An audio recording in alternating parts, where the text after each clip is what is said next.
Hey there! Don't forget to like, comment, and subscribe to the Camp Black Lagoon channel for all things horror related. Halloween 2018 was originally designed to be a one-and-done film, with a follow-up shot back-to-back that would fully conclude the Strode story. But that plan was scrapped due to one simple reason: uncertainty. No one knew if audiences would actually show up. Turns out, David Gordon Green's Halloween became a massive commercial success, earning over $260 million worldwide on a $10 million budget. Green lighting 2 more sequels. And credit where credit is due, a lot of that success traces back to John Carpenter himself.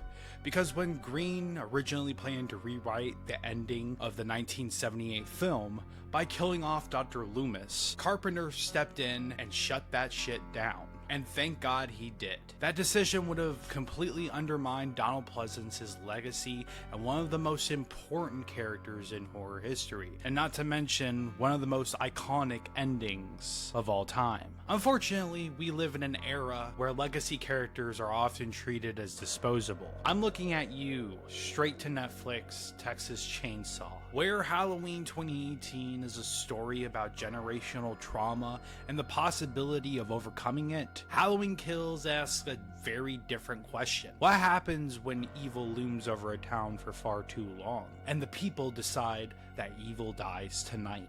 So, today, we're continuing our journey through David Gordon Green's Halloween trilogy and taking a closer look at Halloween Kills to see whether it actually adds anything meaningful to the Strode story, or if it ends up being just another sequel that exists because the last one made money. Let's dive in to the deep cut.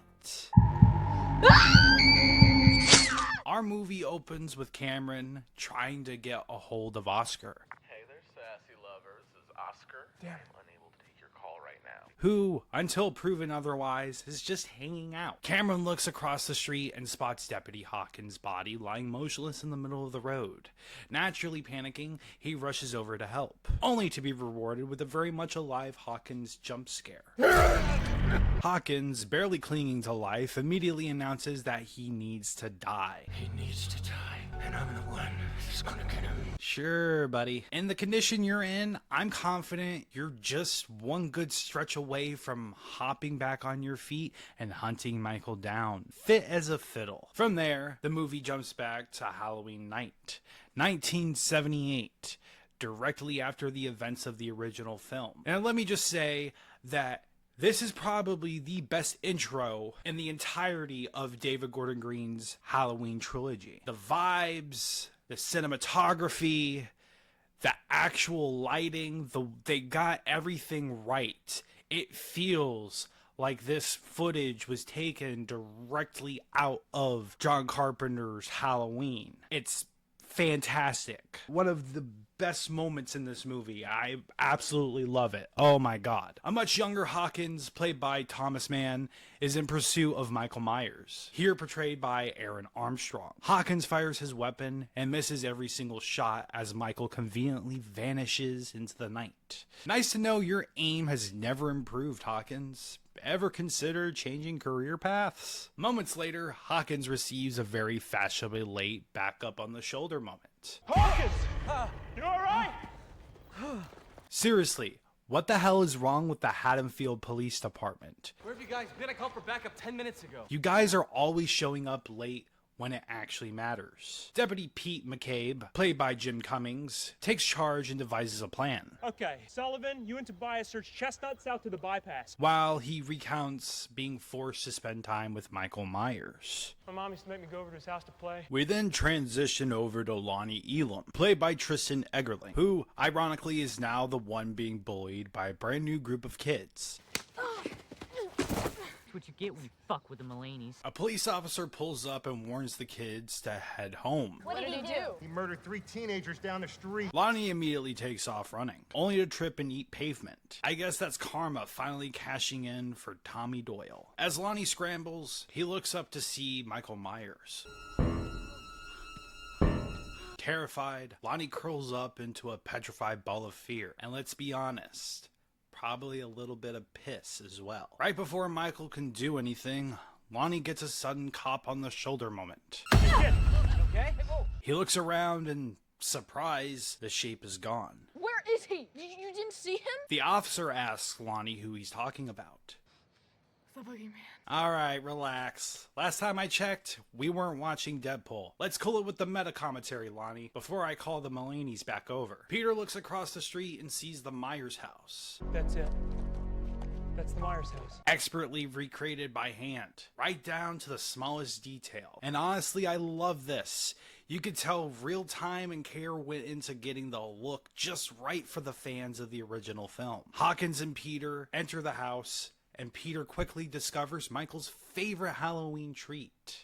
There's a dead dog in here. They hear a thud upstairs and decide to investigate the spooky noise. To cover more ground, they do what every horror movie tells you not to do, and split up. And when you're hunting the boogeyman, that's usually a fatal decision. Peter wanders into Judith's room and looks out the window. Deputy McCabe, now is not the time to go sightseeing when there's a mass killer on the loose. He looks down and spots a pair of footprints. Oh gee, I wonder who those belong to. He recites the Haddonfield town slogan. Haddonfield, where nothing exciting ever... And right on cue, Michael ambushes him with a rope. One he actually stole in the original film, but was never acknowledged until now. It's a deep cut detail, and honestly, a really nice nod for viewers who appreciate that level of continuity. Hawkins enters the room with his gun trained on Michael. Drop him or I'll shoot! Because yes, clearly Michael Myers is known for responding to reason. Hawkins finally takes the shot, and for once, he actually hits something. Just not what he was actually aiming for. Michael descends the stairs at a snail's pace, and somehow Hawkins still manages to miss every single shot. Dude, how are you still a cop after 40 years, and your aim is still this bad? To be fair, this version of Hawkins is a rookie, clearly in over his head, dealt a bad hand that ends with his partner paying the ultimate price. Hawkins rushes to Peter's side, helplessly watching as his life slowly fades away.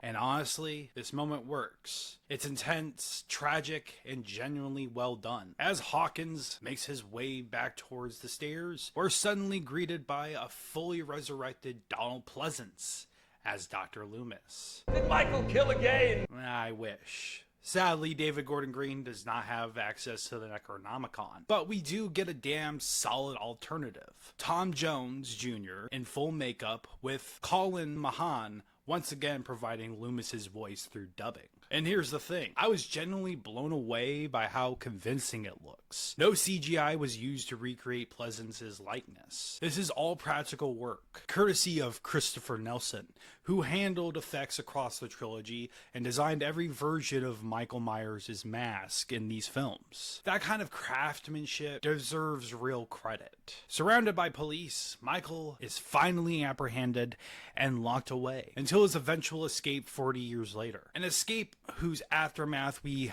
already witnessed in our Halloween 2018 deep dive. If you haven't seen it, you should definitely go click on that video and check it out. And then, cue the title card.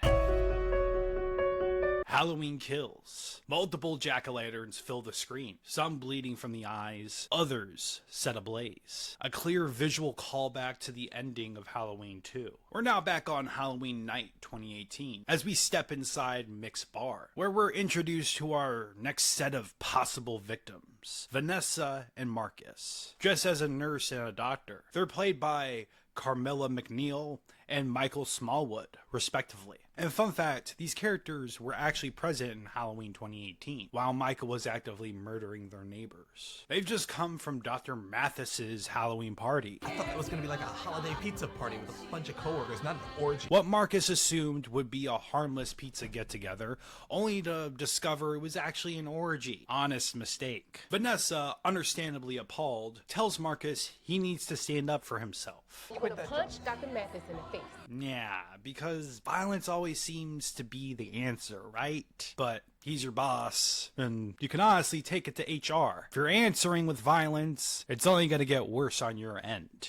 You're gonna lose your job, probably spend some time in jail, dealing with all sorts of legal suits, and spending a lot more money than you probably have. Behind them, a group of legacy characters are drinking, laughing, and having a good time. Apparently too good of a time for Vanessa, who gives Marcus the classic "you better do something" look. Vanessa, this is a bar full of drunk people. Loud is kind of the whole deal here. If the noise bothers you that much, maybe you should take your ass home. A now grown Lonnie Elam, played by Robert Longstreet, introduces Tommy Doyle. Lonnie, put me up to this shit. Played by Anthony Michael Hall, up to the stage. Instead of busting out his famous bird whistling routine, Tommy decides to recount the night of '78. Any of you know the story of the Haddonfield Boogeyman? 40 years ago, a madman escaped from a mental hospital. Way to absolutely murder the vibe, Tommy. This is exactly why I don't invite you out anymore. You're a buzzkill. He then shines a blinding light directly into the faces of our next set of legacy characters. Lindsay Wallace, played by Kyle Richards, reprising her role. Marion Chambers, played by Nancy Stevens, reprising her role for the 4th time. One of those appearances being uncredited archive footage in Halloween Resurrection, but we'll count it. And Lonnie Elam, who we've already covered. As Tommy introduces each of them, we get quick flashbacks to the original '78 film. He raises a toast to Laurie Strode. This is for you, Laurie. And from there, we jump back to our 3 generations of Strode women, right where we left them in Halloween 2018. A convoy of fire trucks speeds past them, heading straight toward what was once Laurie's home, but is now Michael's burning cage.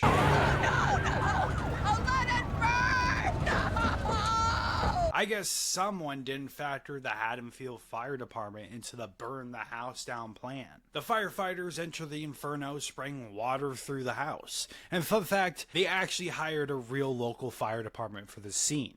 So the people you're seeing on screen aren't actors, they're legit firefighters. One of them falls through the floorboards into the basement and quickly realizes he's not alone. Michael emerges from Laurie's weapon cache, which honestly is kind of a smart move for the shape. He grabs a Halligan bar, a real 3-in-1 firefighting tool used to pry open doors and windows, invented by Hugh Halligan. Fun little tidbit. And Michael discovers an entirely new application for it by picking this guy's brain. Another firefighter reaches out and helps Michael up. Michael thanks him by murdering him off screen. Emerging from the flames, Michael comes face to face with the remaining firefighters, who are collectively realizing they've just opened up Pandora's box and unleashed hell on Haddonfield once again. They hose him down, which, after being trapped in a house-sized oven, probably feels kind of nice. Usually getting blasted by a fire hose sends you flying, but for Michael Myers, it's basically a super soaker on low pressure. We get a brutal POV shot of a firefighter having his eye socket gouged out. Michael picks them off one by one, even going so far as to impale one guy and lift him up into the air like it's nothing. The last man standing watches all of this unfold while holding a circular saw and doing absolutely nothing with it. Just thumb firmly planted up his ass. Personally, I'm running. I'm not sticking around to be the next creative kill. And we're only 22 minutes in. This movie is already going balls to the wall gore-tastic, and honestly, I'm here for it. Laurie is rushed to the hospital for emergency surgery after losing a massive amount of blood. We get another legacy character appearance from Lee Brackett, played once again by Charles Cyphers, now working as a security guard at Haddonfield Memorial Hospital. Karen isolates herself to finally break down after losing her husband, Mr. Peanut Butter on his penis. Sorry, Ray. She eventually tells Allison that her grandmother is going to pull through. She's gonna be okay. And I mean, yeah, I would hope so. You don't spend an entire movie hyping up the final confrontation between Laurie and Michael just to kill her off now. We then cut to yet another household of potential victims. Sandra, played by Diva Tyler, who you might remember from Halloween 2018 as the woman giving Aaron and Dana a tour of Judith Myers' grave, and her husband Phil, played by Lenny Clark. They smell smoke drifting in from Laurie's house, which means they are now dangerously close to the boogeyman's murder route. Sandra crashes her remote-controlled drone into the bathroom. Moments later, it's violently thrown back into the living room. It's almost comical, except neither of them are laughing. Phil, instead of immediately calling the police, or better yet, sprinting out of the house, decides to go check it out himself, which is an objectively terrible decision. Yes, calling the cops would probably take too long in Haddonfield anyway, but still, running feels like the better option here. Phil flips on the bathroom light. Big mistake. Michael's reaction to the sudden brightness honestly reminds me of my wife when I turn on a light at 3 a.m. What's interesting about this scene, though, is that Michael isn't in the bathroom to stalk or kill. I mean, probably is, but his main priority is he's there to raid their medicine cabinet. He's tending to his injuries. It's a surprisingly human moment, and one we really don't see much in this franchise. Even though Michael is a brutal, unstoppable force, the movie reminds us that he's still physically human. Which brings us to the real question. Why the fuck do these people keep leaving their doors unlocked? Have we learned nothing? Phil bolts, slamming the door behind him, and yelling for Sandra to call the police.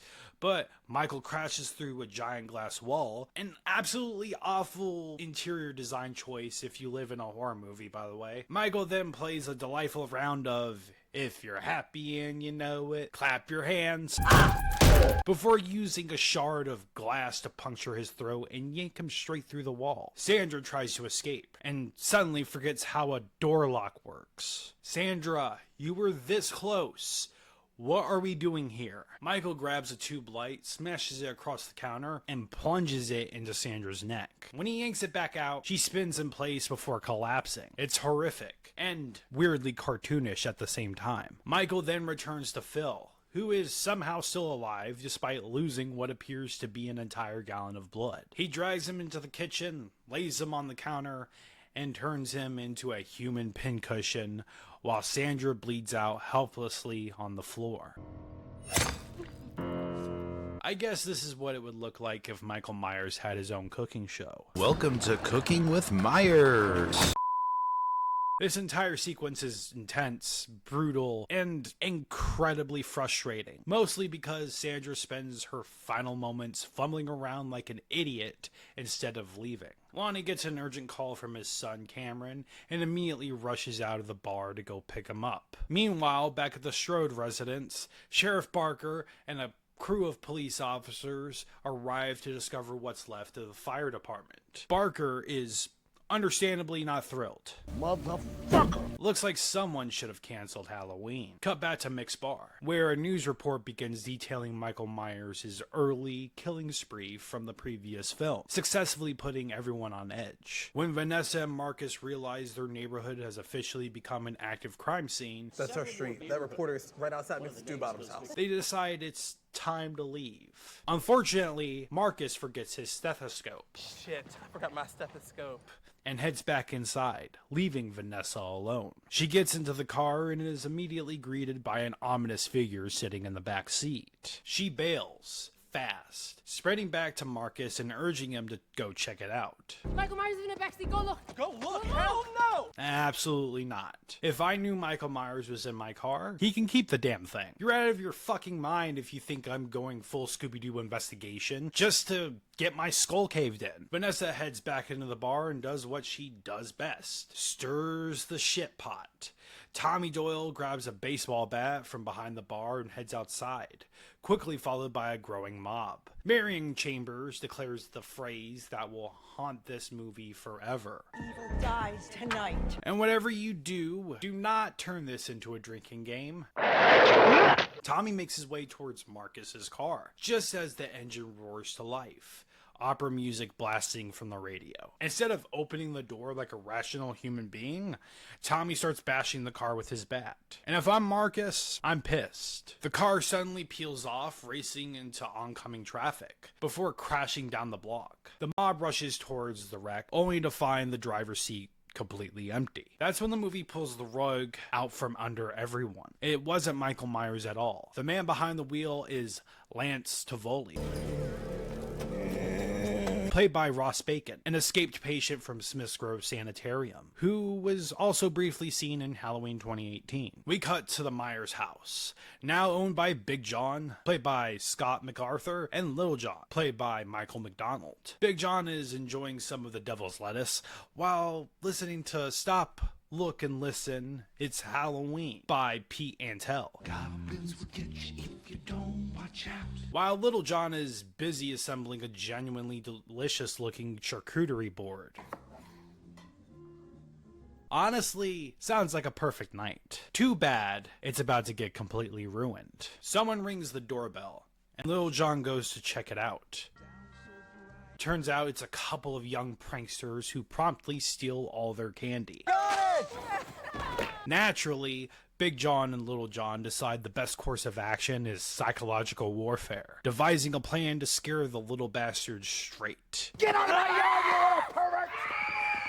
And honestly, respect. Back at the hospital, Allison and Karen are questioned separately by the police to get the full story. That's when a major bombshell drops. Michael Myers is alive.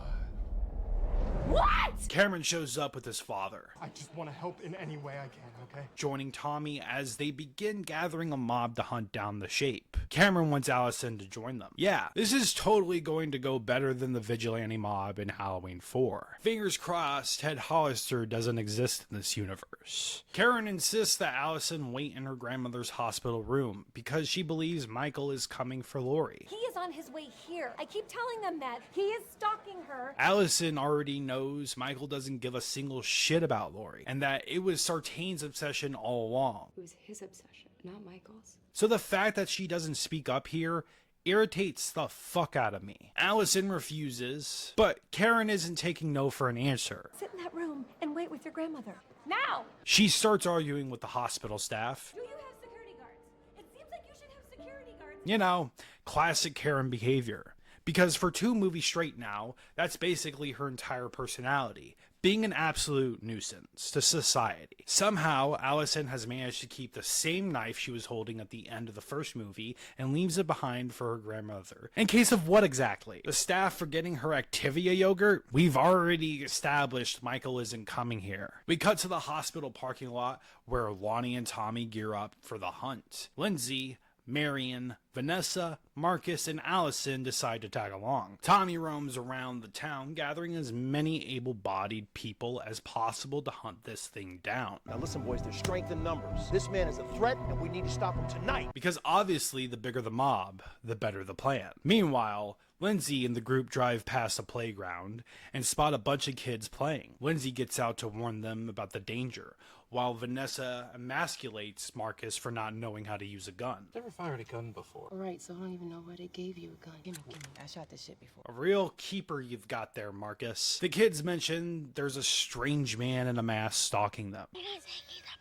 And right on cue, Michael Myers appears beside the car, holding their friend's bloody silver shamrock mask. Michael climbs onto the car, Marion panics and opens fire, hitting absolutely nothing. Michael breaks the passenger side window in Halloween 1978 style and grabs a fistful of Marion's hair. Vanessa immediately bails out the window and takes off, leaving Marcus and Marion to die, which honestly tracks for this woman. Marcus tries to escape, but Michael hops off the car. Marion attempts to play hero, forgetting that she already wasted every single bullet she had. This is for Dr. Loomis.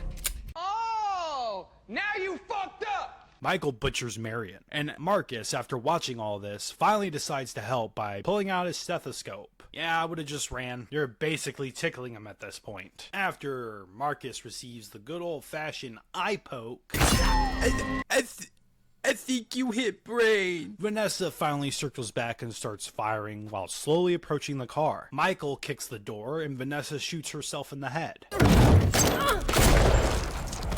got knocked the What happened, Vanessa? I thought you knew how to use a gun. Turns out, you can't hit shit and have zero trigger discipline. This entire scene is so unintentionally hilarious that every time I watch it, I burst out laughing. Fucking comedy here. Like, whoever wrote this wrote it with the intentions of it being funny. Lindsay finally decides to step up after watching all of her friends get murdered and smacks Michael in the head with a sack of bricks. Michael, buddy, are you gonna be okay? You need an aspirin? It looked like it hurt. Michael slams Lindsay against the car and starts choking her. She grabs his mask and he lets her go. Smart move on her part. She takes off running with Michael close behind and manages to hide. And I swear this scene will never not remind me of The Lord of the Rings. Sam, Frodo, Merry, and Pippin hiding from the ring race. Do you see any difference between these two scenes? Because they're the same to me. Back at the hospital, Lori wakes up with Karen by her side. We burned him to the goddamn ground. Is no one gonna tell her? Karen? Anyone? Bueller. Moments later, we see Hawkins being wheeled into the room, somehow very much alive after the absolute abuse this man took earlier. Apparently, the human body can survive anything as long as the plot needs it to. Meanwhile, Lonnie, Cameron, and Allison pull up to find Tommy investigating Lindsay's empty, blood-covered car. They arm themselves and begin searching the area. That's when they discover Michael's handiwork. Bodies posed like some kind of deranged art installation. Seriously, how does Michael have this much time? Is he stopping to stretch? Checking symmetry? Making sure the lighting's right? Who knows? Allison eventually finds Lindsay covered in dirt and blood, which makes absolutely zero sense because the last time we saw her, she was completely fine. So what happened exactly? We don't know. It's never explained because it's a continuity error. Cut back to the hospital where Lori confesses her feelings to Hawkins. I always liked you. You're so crazy. Aw, how sweet. Two people, broken and beaten, trauma bonding in a hospital room. They reminisce about the past and reveal they once shared a kiss. I kiss you. Yeah, I remember. But Hawkins hesitated. I was hoping for more, but I knew you were sweet for Ben Tramer. Yeah, that Ben Tramer from Halloween 2, who is briefly mentioned as Laurie's crush in the original Halloween. Too bad he never shows up in these movies. In this universe, I'm just going to assume he still gets obliterated in a horrible car accident.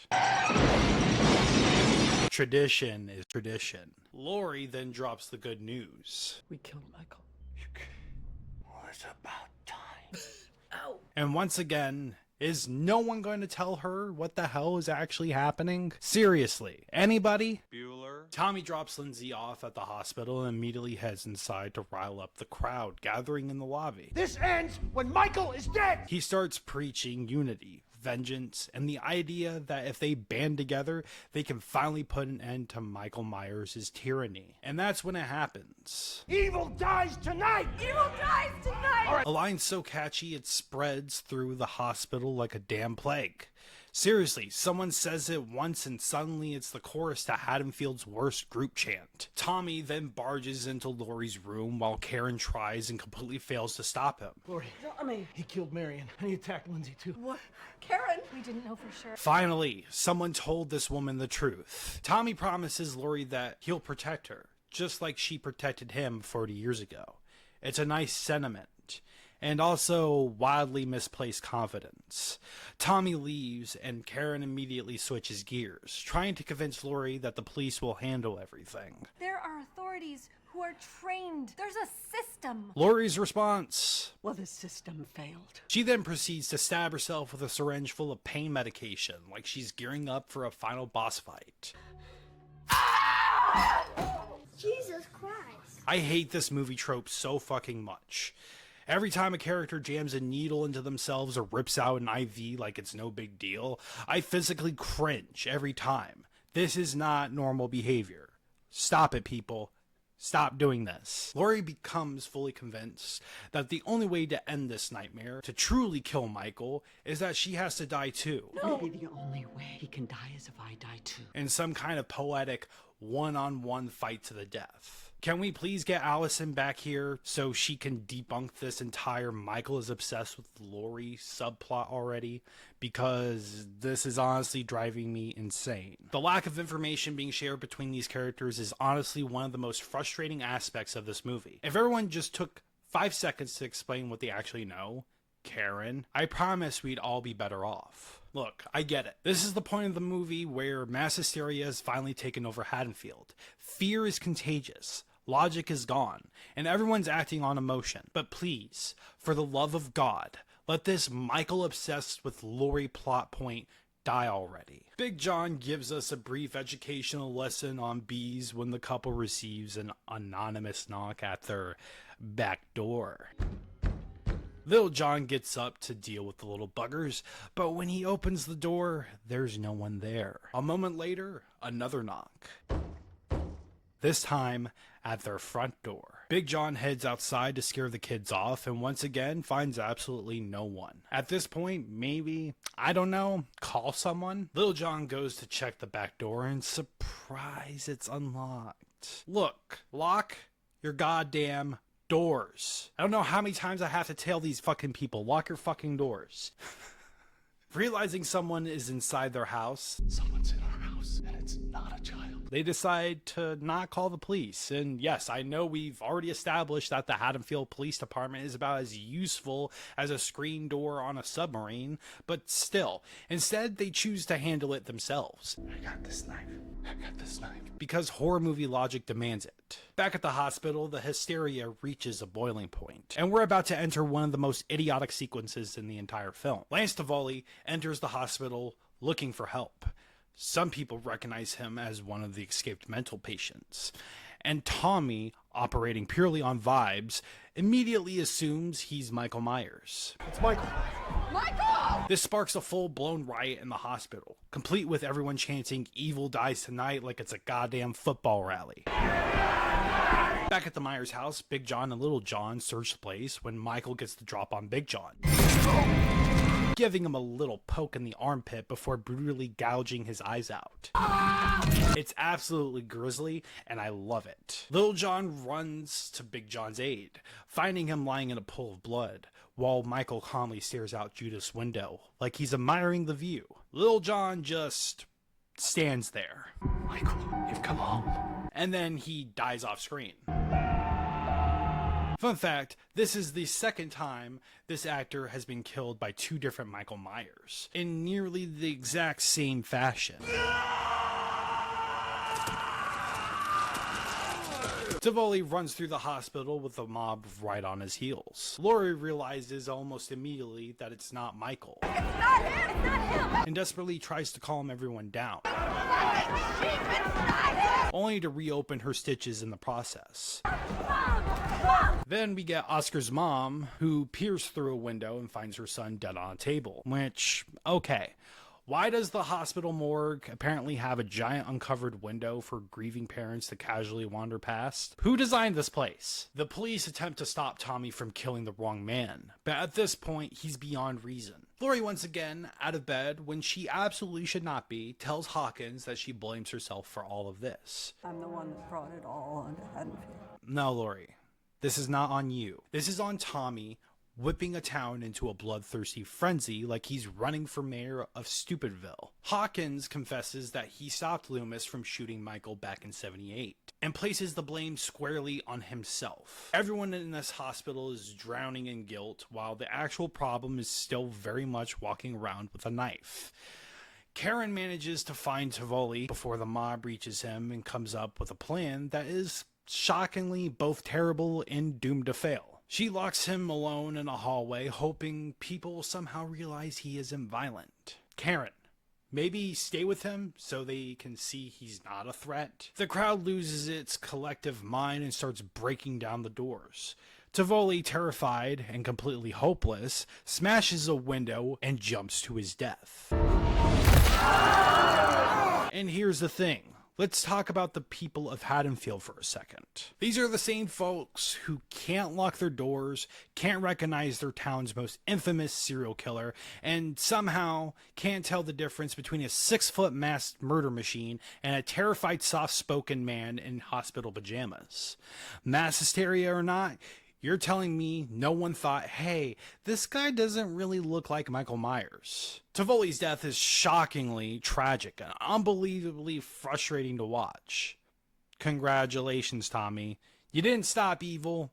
You got an innocent man killed because of your rage and thirst for revenge. Tommy approaches Brackett, who identifies the body as, surprise, not Michael Myers. It's not him. Tommy then asks possibly the dumbest question in the entire film. He's always worn a mask. How do we know it's not him? Tommy, Michael Myers has been captured, institutionalized, transported, and publicly identified more than once. At this point, the man's face should be burned into the public consciousness through mugshots, news footage, and documentaries alone. The fact that most of Haddonfield apparently has no idea what Michael Myers looks like, while Brackett and Laurie can identify him instantly, is absolutely baffling to me. Brain cells die at a night. Laurie becomes determined to find Michael and put a stop to this once and for all, despite becoming completely sidelined for nearly the entire runtime. It wasn't him. Let me find him then. He's after me. Hawkins finally drops the truth bomb. It was a doctor that took him to your house tonight. It wasn't Michael. After an hour and 21 minutes,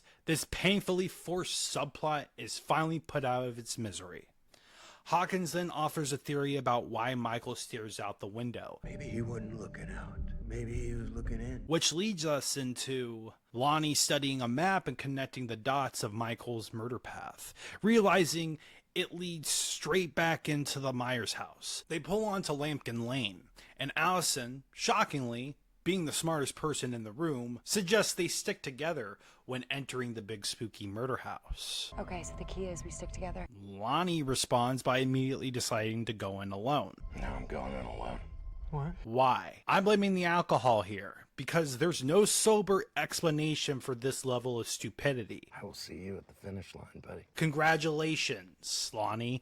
You found the finish line, and it's death. Lonnie approaches the house. If Loomis were still alive, he'd be screaming at him to get his ass away from there. Lonnie enters, and not even 10 seconds later, yes, I counted, 10 seconds. Cameron and Allison rush in to save Lonnie, even though we all know he's already beyond help. They search the house, and Allison accidentally shoots an innocent pumpkin hiding in a closet. That pumpkin had a family. They head upstairs as Michael casually puts on a record. Could I Have This Dance by Anne Murray, because nothing says slasher icon like mood lighting and vinyl. Upstairs, Allison and Cameron discover Big John and Little John pose exactly like the framed photo. How thoughtful of Michael. Allison inspects the bodies for some reason, while Cameron wanders off on his own. So much for sticking together. Cameron finds his dad stuffed up in the attic. And that's when Michael delivers a perfectly timed jump scare. Allison hears the gunshot and rushes to his aid. Because apparently when you have a gun in a horror movie, the first instinct is to walk closer to the thing you're trying to shoot. Where's the logic here? Michael throws Allison down the stairs, dislocating her leg and leaving her completely immobilized. Cameron then receives the full Michael Myers chiropractor treatment. I regret to inform you, Mr. Myers, but your license to work on people's backs has officially been revoked. Cameron's death is one of the most painful to watch in the entire franchise. I still physically cringe every single time. Allison calls out to Michael, daring him to come finish the job. Come and get me, motherfucker! He obliges, but not before completing his work on Cameron. Who has now officially been inducted into the VeggieTales. Just when it looks like Allison is done for, Karen comes in for the save and curb stomps Michael. She steals his mask, leading him on a chase through the backyards of Haddonfield. We get some genuinely great shots of Michael wandering through the darkness without his mask, and it's unsettling in a completely different way. He eventually finds his beloved mask sitting in the middle of the road and goes to retrieve it. That's when he walks straight into Tommy's trap. Gotcha. Brackett greets Michael with his iconic line from the original film. Hey Michael, it's Halloween. Everyone's entitled to one good scare. Michael puts the mask back on as the mob surrounds him and takes turns beating the absolute shit out of him. One guy walks up with a gun and gets slashed. Can we stop doing this, please? How many times do I have to say this? If you need to get this close to aim, then you don't need a gun. Michael takes multiple bullets to the chest and finally collapses. He reaches for his knife, and Karen helps him out by delivering what appears to be the final blow. Or so we think. Laurie delivers a monologue about how Michael isn't human. The more he kills, the more he transcends. At this point, Laurie, you're basically channeling Loomis. And honestly, you're not wrong. Karen returns to Allison, holding her as the mob stands over Michael's body. Then, surprise, Michael pulls the knife from his back and kills Brackett. What follows is Michael activating super rage mode, slaughtering everyone in his path. Any remaining notion that Michael is just human is completely thrown out the window. The amount of damage he absorbs in this film would put down any normal person permanently. Tommy takes a swing and fucking dies. Karen heads up to Michael's favorite spot to see what all the fuss is about. And that's when Michael pops out of nowhere and kills what every working manager fears the most. Cue the end credits. Halloween Kills, the follow-up to the 2018 requel, does nothing to improve on the Michael vs. Laurie story. Instead, it sidelines our final girl entirely and opts for a full-on slaughterfest across Haddonfield, showing what happens when mass hysteria takes over and all logic flies out the window. Where Halloween 2018 is restrained in its violence and holds tension the way the 1978 original did, Kills dials everything up to 11. At the cost of storytelling and the very reason 2018 worked in the first place. Pushing the Michael versus Laurie conflict to the back burner feels like a massive loss. This film easily could have benefited from a time jump, letting Laurie recover, refocus, and actively hunt Michael after Karen's death. Instead, we get padding. The return of legacy characters feels less like a meaningful continuation and more like a way to inflate the body count. And this is where modern reboots continue to trip over themselves, completely butchering beloved characters. That can work if it adds something to the story, but here they're reduced to bumbling idiots, instigating riots, and getting innocent people killed for no real narrative payoff. The intro, however, is incredibly well crafted. The attention to detail is excellent, and it's easily my favorite part of this entire movie. Overall, Halloween Kills is a frustrating ride. The characters are dumb, the story barely moves forward, and the film exists largely as padding for the final confrontation. Following Michael around as he slaughters people is undeniably fun, but we lose the tension of him stalking the citizens of Haddonfield. Instead, Michael starts to feel less like the Shape and more like Jason Voorhees. And yes, Michael has gone on killing sprees before in this franchise, but the entire point of bringing him back in 2018 was to make him feel like his original counterpart again. I don't entirely hate this movie. It's a fun, brutal slaughter ride, but it's undeniably a step backward from what we got with Halloween 2018. With that being said, stay tuned as I wrap up the final chapter in David Gordon Green's trilogy. Thank you so much for watching, campers. I'm your camp director, Nick, and if you're new to the channel, consider subscribing and becoming a Camp Black Lagoon member today. If you enjoyed the video, consider leaving a like. It helps the channel more than you know as I continue to grow and produce content. And leave a comment down below letting me know what you thought of Halloween Kills. As always, I'll see you in the next video.